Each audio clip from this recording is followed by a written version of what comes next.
हमारा मन पीपल के पत्ते के समान हल्का होता है। जैसे पीपल का पत्ता थोड़ी सी ही हवा के बहाव से हिलने लगता है, वैसे ही हमारा मन भी होता है, थोड़े से विचलन से ही अपनी स्थिरता खो देता है। मन बहुत ही चंचल होता है। मन कभी यहाँ होता है तो कभी मन कहीं और होता है। हमें भले ही कहीं आने जाने में समय लग जाता है, लेकिन मन को कहीं जाने और आने में समय नहीं लगता है।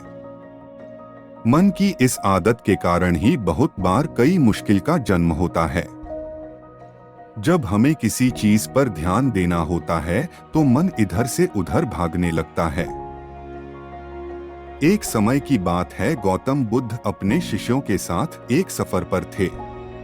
सफर में चलते चलते बुद्ध को प्यास लगी तो उन्होंने अपने एक शिष्य से कहा कि जाओ जाकर मेरे लिए पीने का पानी लेकर आओ। अब ऐसे में उस शिष्य ने आसपास देखा तो कहीं कोई पानी का स्रोत नहीं मिला, लेकिन उसने और कोशिश की तो रास्ते में उसे एक पानी का स्रोत मिला। वहां उसने देखा कि कुछ लोग उस पानी के स्रोत में कपड़े धो रहे हैं और तभी वहां से एक बैलगाड़ी उस पानी के स्रोत के ऊपर से गुजर गया। ऐसे में वहां का पूरा पानी गंदा हो गया और उसमें मिट्टी भर गया।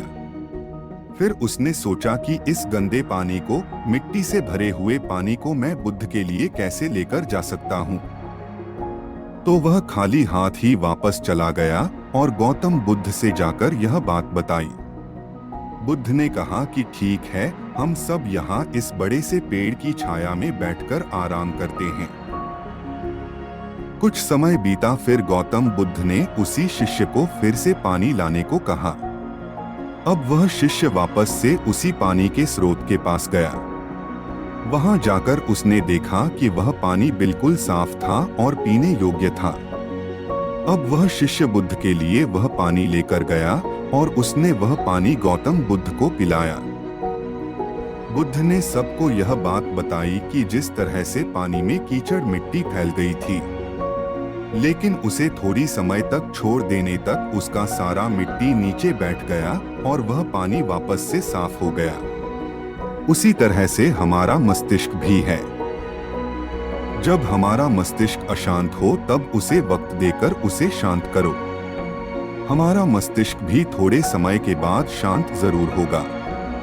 अशांत मस्तिष्क से कोई भी निर्णय नहीं लेना चाहिए। बस हमें करना यह है कि हमें अपने मस्तिष्क को थोड़ी देर तक शांत रखना है, जिससे कि हम अच्छे फैसले ले सकते हैं। अशांत मस्तिष्क से लिए हुए फैसले हमेशा गलत होते हैं। हमें हमेशा शांत मस्तिष्क के साथ ही कोई निर्णय लेना चाहिए, जिससे कि गलतियां होने की गुंजाइश कम हो जाती है।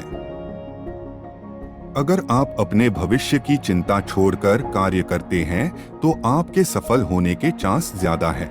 आपको हमेशा अपने भविष्य की चिंता नहीं करते रहना है। आपने लोगों के द्वारा सुना होगा, कर्म करो फल की चिंता ना करो। आपको अपने कर्म पर ध्यान देना होगा, न कि उसके परिणाम पर। मेरा बस यही सुझाव है, सकारात्मक विचार, ईश्वर पर आस्था और योग बटा ध्यान के माध्यम से आप सफल हो सकते हैं। जब तक कोई अपने मन को शांत करना न सीख ले तब तक वह कुछ और सही से नहीं सीख सकता है। मन में समय समय पर तरह तरह के विचार आते रहते हैं। यह विचार भले ही अच्छे हो सकते हैं, लेकिन इन विचार के आने का समय अगर सही ना हो तो यह नुकसान पहुंचाते हैं। हर एक व्यक्ति जो अपने क्षेत्र में सफल है, वह अपने मन को शांत करना अच्छे तरीके से जानते हैं। वह जानते हैं कि उनके मन में कब कैसे विचार आ सकते हैं और उस विचार को कैसे हल करके मन को शांत करना है। अगर आपको यह वीडियो पसंद आए तो कृपया लाइक, शेयर और सब्सक्राइब करें।